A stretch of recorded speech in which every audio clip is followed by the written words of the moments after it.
The massive warship floated silently in the dark void of space. Its hull, once gleaming with pride, now showed the scars of time. Small dents from space rocks covered its surface, and radiation had faded its markings. This was the UES Thunder, once the crown jewel of humanity's space fleet. Captain Dorn of the Vestin scout ship, swift eye, peered through the view screen with interest. His antennae twitched forward as he studied the abandoned human vessel. "Scan it again," he ordered, not trusting the first reading. Officer Mev tapped rapidly on her control panel. "Confirmed, Captain. The ship appears to be largely intact. Minimal power readings. No life signs detected." "How long has it been drifting here?" Dorn asked, leaning forward in his command chair. "Based on drift patterns and cosmic radiation damage, approximately 80 Earth years," replied Mev. "It dates back to the human resource wars." The Vestins had only heard stories about humans. The species had mysteriously withdrawn from galactic affairs decades ago after losing the resource wars. Most believed they had retreated to their home system to lick their wounds. Some thought they had gone extinct. "Prepare a boarding team," Dorn decided. "This could be valuable salvage." The Vestin crew exchanged excited looks. Human technology was considered primitive by current standards, but their vessels were known for being sturdy and resource-rich. "The humans built ships like fortresses," Officer Kell remarked, checking his equipment. "Even their outdated metals will fetch a good price." "Don't forget to document everything," added Dorn. "The Science Academy will pay extra for information about human technology. They're quite curious about these extinct beings." The boarding shuttle detached from the Swift Eye and moved slowly toward the massive human warship. Up close, the UES Thunder looked even more impressive. Despite its damaged state, the sheer size of the vessel dwarfed the Vestin shuttle. "Look at the size of those weapon mounts," whispered Kell as they approached a docking port. "Primitive, but imagine the firepower." "All useless now," replied Team Leader Vor with a dismissive wave of his hand. Their weapons were just metal slugs and chemical explosions. Nothing compared to our plasma cannons. The shuttle docked with a gentle thud. The team checked their environment suits and activated their cutting tools. The airlock was sealed tight, but the Vestin laser cutter made quick work of it. Stale air rushed out as they opened the door. Their suit lights cut through the darkness, revealing a dusty corridor. Emergency lights glowed dimly along the floor, powered by some backup system that had somehow survived decades of abandonment. They still had physical buttons. Kell laughed, pointing at a control panel. How did they ever manage space travel? Vor consulted his scanner. "This way to the bridge. Watch your step. Artificial gravity is unstable." The Vestins moved through the silent corridors, their footsteps echoing in the emptiness. Everything was larger than they were used to, built for human proportions.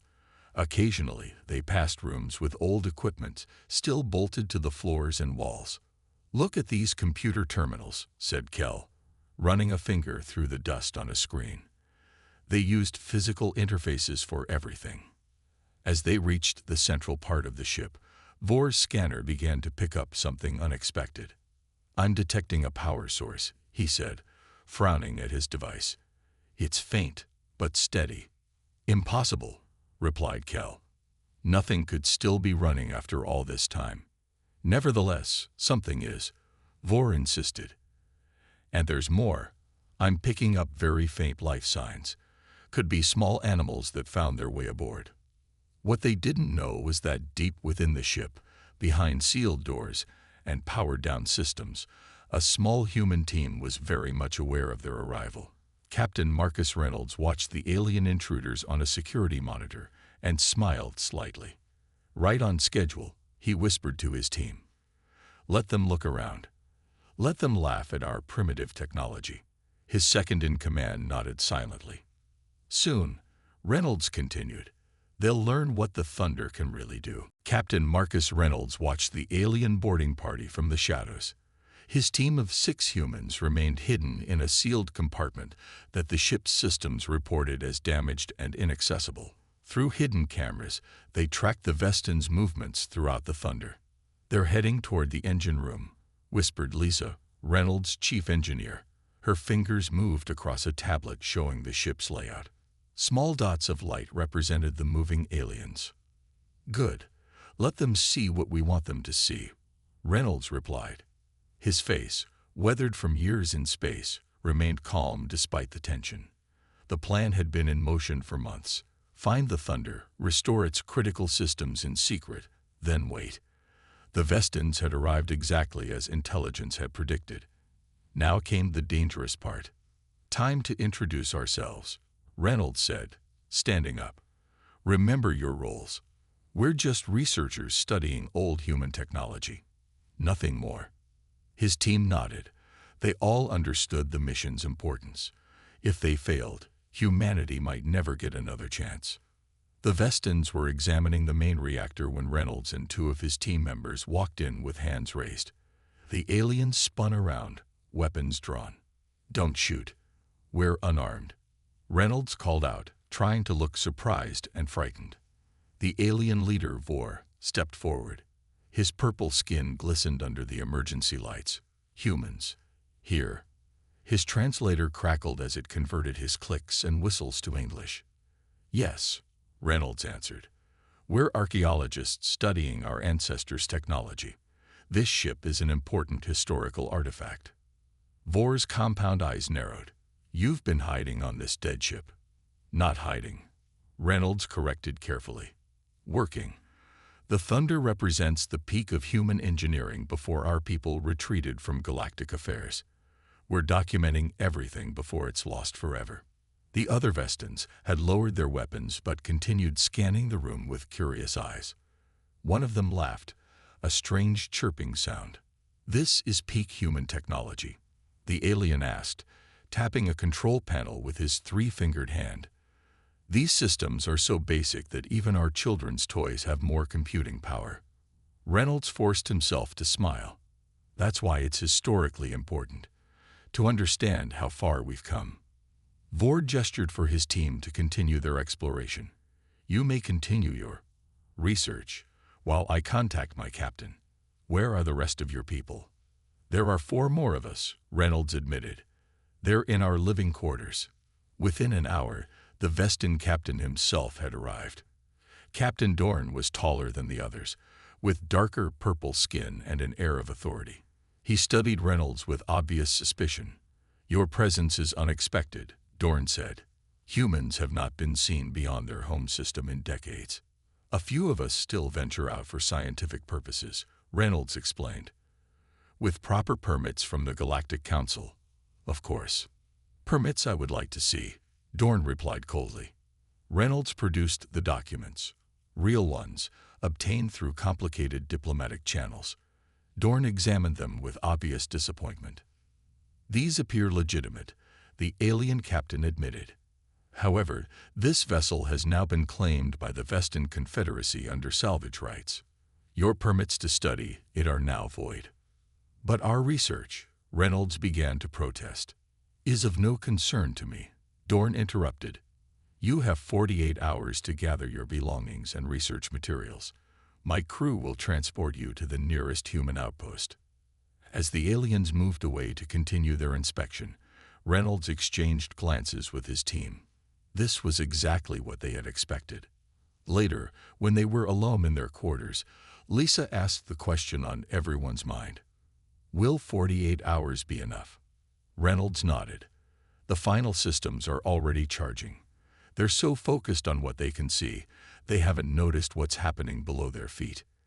Deep in the ship's core, hidden behind false walls, and shielded from scans, the thunder's true heart was already awakening. Ancient machinery hummed quietly as dormant systems began their startup sequences. "Let them laugh at our primitive technology," Reynolds said softly. "They won't be laughing for long." The Vestin crew swarmed through the UEA's thunder like hungry insects. They cataloged equipment, marked valuable metals for salvage, and occasionally called each other to laugh at particularly outdated human technology. Captain Dorn had assigned teams to map every section of the massive warship. Reynolds watched them from his temporary command center in what the Vestans believed was just the humans' living quarters. In reality, it was a carefully disguised control hub with access to the Thunder's true systems. "They've reached the weapons bay," reported Jack, the team's security officer. His screen showed 3 Vestans examining what appeared to be simple missile launchers. "Look at these primitive projectile weapons," one alien said, his translator broadcasting to the humans' listening devices. "They actually used chemical explosions to launch metal objects. How barbaric." Another Vestan tapped on what looked like a targeting computer. "This navigation system couldn't hit a planet if it tried. No wonder humans lost the resource wars." Reynolds smiled tightly but said nothing. The primitive systems the aliens were mocking were mostly empty shells, decoys designed to be found and dismissed. Lisa entered the room, her face serious. "Captain, we have a problem. The Vestans are setting up energy drills in Section 7. If they cut through that bulkhead, they'll expose the quantum stabilizers." Reynolds cursed under his breath. The timeline was shrinking. "How much longer until full system readiness?" he asked. 22 hours at minimum," Lisa replied. "We can't rush the core activation sequence without risking a cascade failure." Reynolds nodded grimly. "Then we need to slow them down without raising suspicion." At that moment, there was a sharp knock on the door. Jack checked the camera and motioned that Captain Dorn was outside. Reynolds composed himself and opened the door. "Captain Dorn, what can I do for you?" The Vestan commander didn't bother with pleasantries. "My engineers have discovered something interesting. There are power readings coming from sections of this ship that should be dead. Care to explain?" Reynolds had prepared for this. "Yes, we've been studying the Thunder's backup systems. Some of the emergency power cells are remarkably durable. We've activated a few to test their efficiency after all these years." Dorn's compound eyes narrowed. "You failed to mention this." "I apologize," Reynolds said, looking appropriately contrite. "We didn't think it was significant since these systems are isolated and non-functional. Just enough power to run our equipment." The Vestan studied him for a long moment before speaking again. "I've received new orders from my superiors. Your 48-hour window has been reduced to 24 hours. A Vestan salvage crew will arrive tomorrow to begin dismantling this vessel." Reynolds allowed genuine alarm to show on his face. "That's not enough time to collect our research." "Not my concern," Dorn replied coldly. "Furthermore, certain sections of this vessel are now off-limits to your team. My officers will inform you which areas you may access." After Dorn left, Reynolds gathered his team. "They're getting suspicious," he told them. "We need to accelerate the plan." "The core isn't ready," Lisa protested. "It doesn't need to be fully operational," Reynolds countered. "Just enough to give us control of essential systems." He turned to Maya, their communications specialist. "Send the alert code to command. Let them know we're initiating early." As the team dispersed to their tasks, Reynolds moved to a small panel hidden behind a loose wall section. He pressed his palm against it, and a scanner read his DNA. A soft click sounded as a secret compartment opened, revealing a simple red button protected by a clear case. "Not yet," he whispered to himself. "But soon." Throughout the ship, the Vestans continued their work, unaware that beneath the dusty surfaces and outdated interfaces, advanced systems were quietly coming online. Hidden conduits carried power to shielded components. Microscopic nanites repaired crucial connections. And in the very heart of the Thunder, something ancient and powerful was stirring to life. The 24-hour countdown had begun. The Thunder's hidden heart began to beat faster, deep within the ship's central core, where no Vestan had yet ventured. Coolant pumps activated silently. Hidden power conduits glowed with soft blue light as energy began to flow through systems that had remained dormant for decades. Reynolds moved carefully through Corridor B7, carrying what appeared to be research equipment. In reality, the case contained activation keys for the Thunder's defensive grid. 2 Vestan guards watched him with bored expressions. "Human," one called out, "this section will be sealed in 1 hour. Finish your work quickly." Reynolds nodded respectfully. "Thank you for the warning. I'm just collecting data from these old sensor arrays." As soon as the guards moved on, Reynolds ducked into a maintenance shaft. The narrow passage wasn't on any of the ship schematics the Vestans have found. He crawled 30 meters before reaching a small junction room where Lisa was waiting. "Status?" he asked, opening his case. Lisa's fingers danced across her control pad. "Main power grid at 37% and rising. The Vestans have noticed some of the power fluctuations, but they think it's just their salvage equipment drawing from the emergency cells." "And the bridge?" "Still sealed. They've tried cutting through, but the outer hull is holding." She looked up with a tight smile. "They think it's just tough old metal. They have no idea about the adaptive reinforcement layers." Reynolds inserted the first key into a hidden port. Time to wake her up. Deep in the ship's core, the Thunder's artificial intelligence began to stir. 80 years of hibernation had not dulled its capabilities. System by system, the AI began taking inventory of the ship's status. It recognized Reynolds' authorization codes and sent a confirmation signal to his pad. "She's awake," Reynolds whispered, relief washing over his face. "Captain Dorn is heading this way." Jack's voice warned through their secure comms. "He's looking angry." Reynolds quickly finished the activation sequence and closed the panel. "I'll deal with him. Lisa, get to position 2 and start the weapons grid." He emerged from the maintenance shaft just as Dorn rounded the corner with 4 armed guards. "Explain this," the Vestan captain demanded, thrusting a scanner toward Reynolds. "Power readings are increasing throughout the ship. What have you done?" Reynolds looked surprised. "Done? Nothing.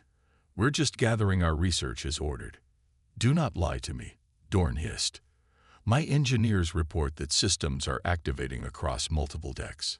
Systems that should be dead." A low hum began to vibrate through the deck plates. The lights in the corridor brightened noticeably. "That's not supposed to happen," Reynolds said, feigning confusion. "The backup batteries shouldn't have that much power." One of the Vestan guards checked his scanner.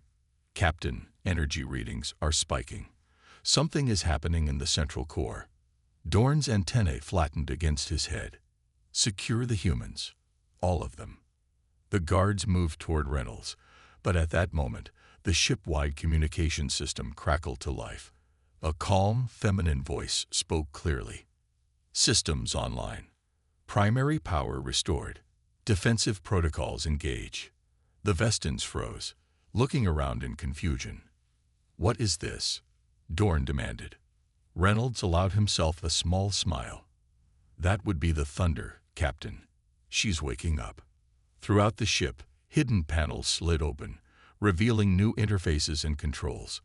The dusty, outdated systems the Vestans had been mocking suddenly illuminated with holographic displays. Emergency bulkheads began closing, separating the Vestan teams from each other. "This is impossible," Dorn whispered, his confidence shaken for the first time. These systems were dead. The technology is primitive. "Is it?" Reynolds asked quietly. "Or is that just what we wanted everyone to believe?" On the bridge, sealed doors hissed open as the ship recognized human biosignatures. Jack and Maya rushed in, taking their positions at stations that now glowed with advanced interfaces, nothing like the outdated controls the Vestans had seen. Maya's fingers flew across her console, all systems responding. Quantum core stabilizing. Hull integrity at 92% and reinforcing. "And the Vestans?" Jack asked. Maya checked her display. Contained but unharmed, except for those with Captain Reynolds. Dorn stared at Reynolds, finally understanding. This was never a derelict. "No," Reynolds agreed as the lights brightened to full power.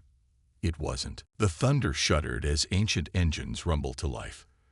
Throughout the massive vessel, systems that had lain dormant for decades awakened with surprising speed. Captain Dorn and his guards looked around in alarm as the corridor lights shifted from emergency red to standard white. "What is happening?"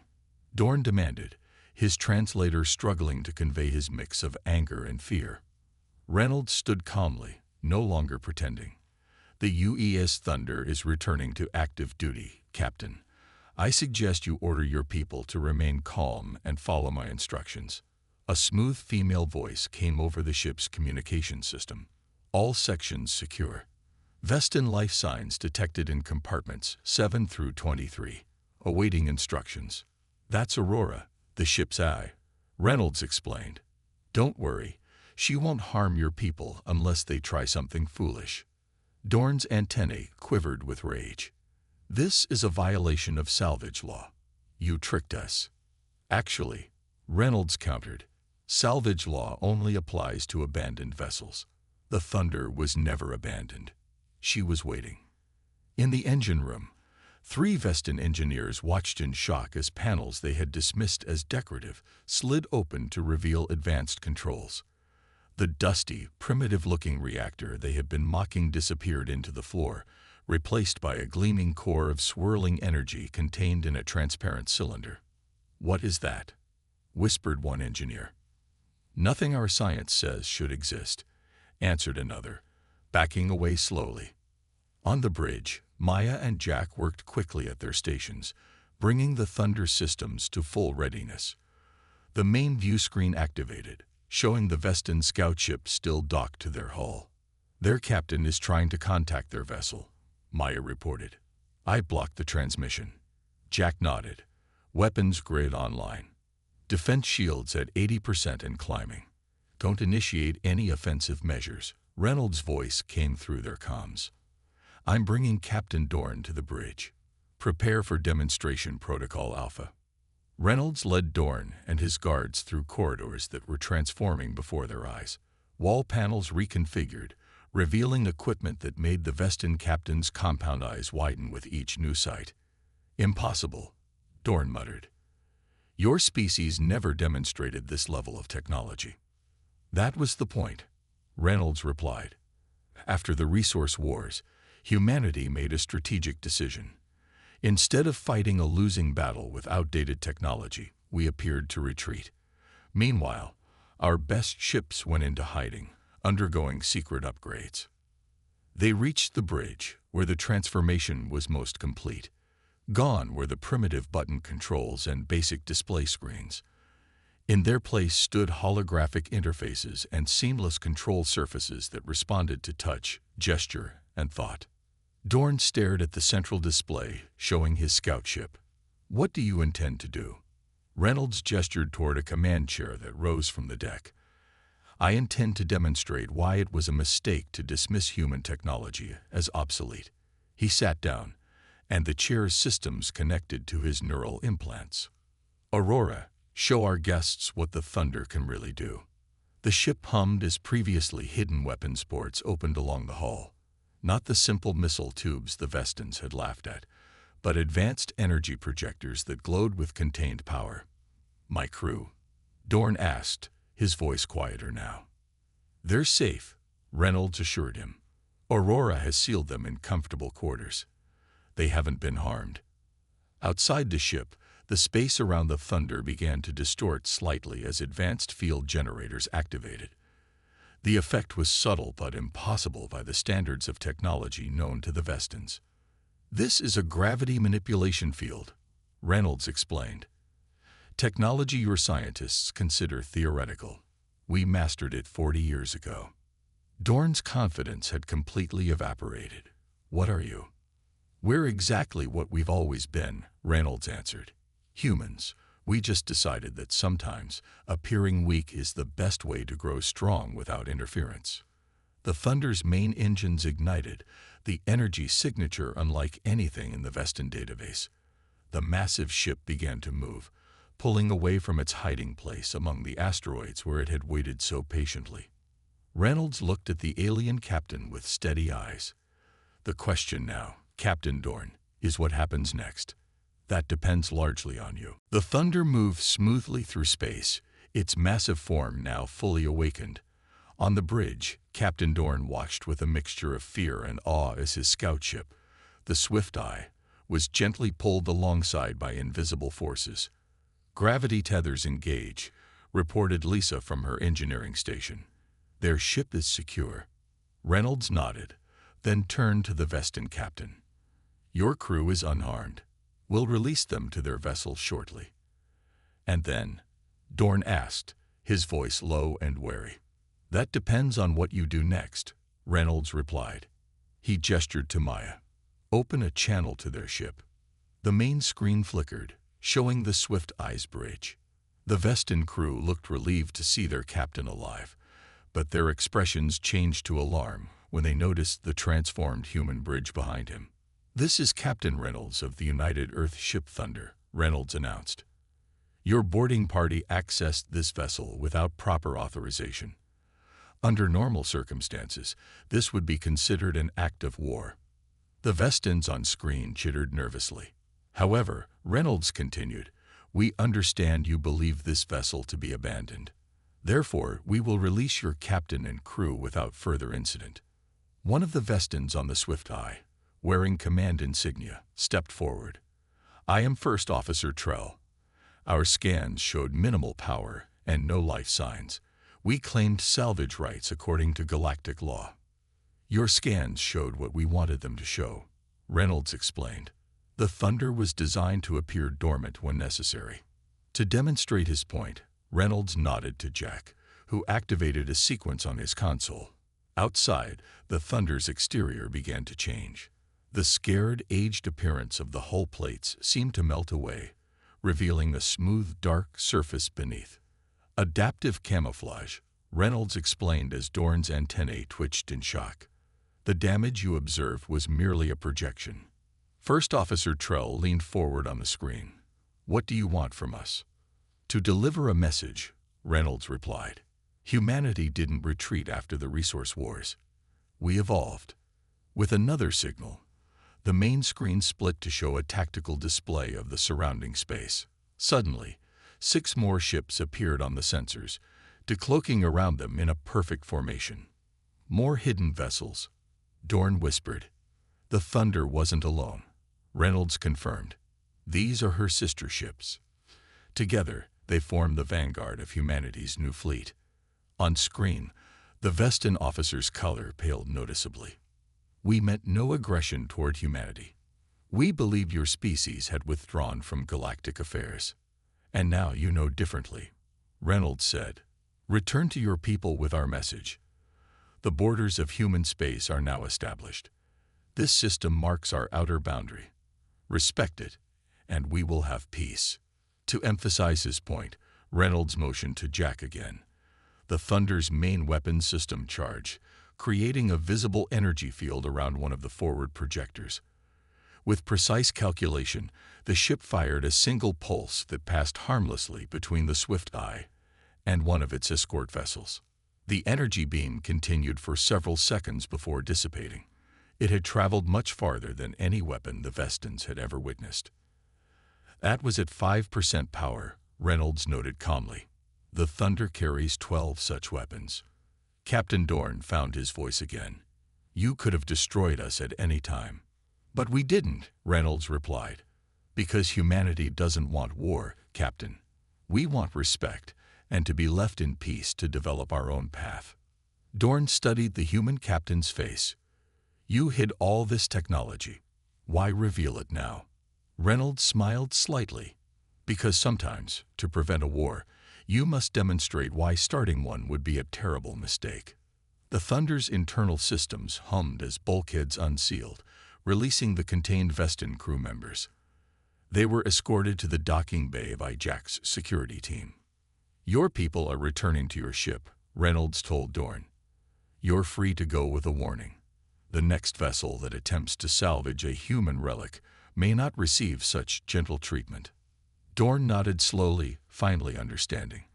What they had dismissed as outdated technology was merely the shell hiding something far more advanced and far more dangerous. The Swift Eye limped back toward Vestin space, its engines straining after the encounter with the Thunder.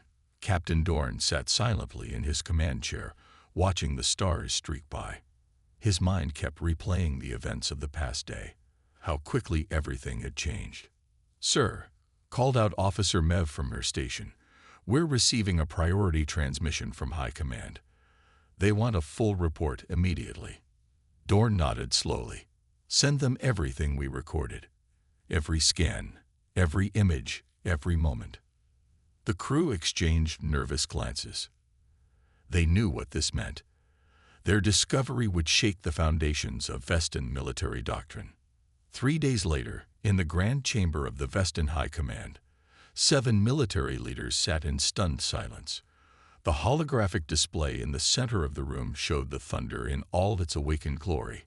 Weapons deployed, engines glowing with impossible energy, sister ships appearing from nowhere. Grand Admiral Kez, the oldest and most decorated of the commanders, finally spoke. "Play it again," he ordered, his voice rough with disbelief. Once more, they watched the recording of Reynolds' demonstration. The human captain's words echoed through the chamber. Humanity didn't retreat after the resource wars. We evolved. "This can't be real," insisted Commander Vex, the youngest of the group. The humans were defeated. Their technology was inferior in every way. "We all know this." Apparently, Admiral Kez replied dryly, "We know nothing." The chief science officer, Lana, stepped forward with her analysis. "The technology displayed by the Thunder violates several principles we considered absolute. Their gravity manipulation alone is beyond our theoretical understanding." She projected a series of charts. "The weapon they demonstrated has an effective range 5 times greater than our most advanced systems, and their cloaking technology." She shook her head in wonder. "We didn't even detect those other ships until they chose to reveal themselves." Admiral Kez rose from his seat, moving slowly to the center of the room. For 50 years, he had commanded Vestan forces with complete confidence in their technological superiority. Now, that confidence lay shattered at his feet. "All this time," he said quietly, "while we believed the humans had retreated in defeat, they were actually advancing beyond us. The resource wars weren't their last stand. They were a diversion." Commander Vex leaned forward eagerly. "We should assemble the fleet. Show these humans that the Vestan Confederacy is not intimidated by." "No," Kez interrupted sharply. "Did you not see what a single human warship could do? Did you not hear Captain Dorn's report on their adaptive hull material that repairs itself? On weapons that can strike targets from distances our sensors can barely reach." The Admiral turned to face the others. "For generations, we've expanded without serious challenge. We've grown comfortable, arrogant. We laughed at the humans' retreat, calling them cowards." His voice grew harder. "And all the while, they were preparing, watching, waiting." The room fell silent again as the implications sank in. "What do we do?" asked Commander Vex, his earlier confidence gone. Admiral Kez activated the star map. A new boundary line appeared, marking the system where the Thunder had been found. "We respect their borders," he declared. "Effective immediately, all Vestan military and civilian vessels are forbidden from entering human-claimed space. Any ship approaching their territory must announce itself and request permission before proceeding." He turned to the communications officer. "Send this order to every ship in the fleet. Priority 1. As the others filed out to implement his commands, Admiral Kez remained alone in the chamber. He replayed one final clip from the Thunder's awakening, the moment when the ship's true form was revealed, shedding its false appearance of age and damage. "We thought you were relics," he said to the image. "We were wrong." Far away on the bridge of the UVS Thunder, Captain Reynolds received a simple message from command. "Mission accomplished. Return to base." As the mighty warship turned toward home, Reynolds looked out at the stars. The deception was over. Humanity had revealed its strength, not to start a war, but to prevent one. The Thunder's engines glowed brightly as it accelerated to speeds the Vestans had thought impossible, leaving behind a galaxy it would never again underestimate the human race.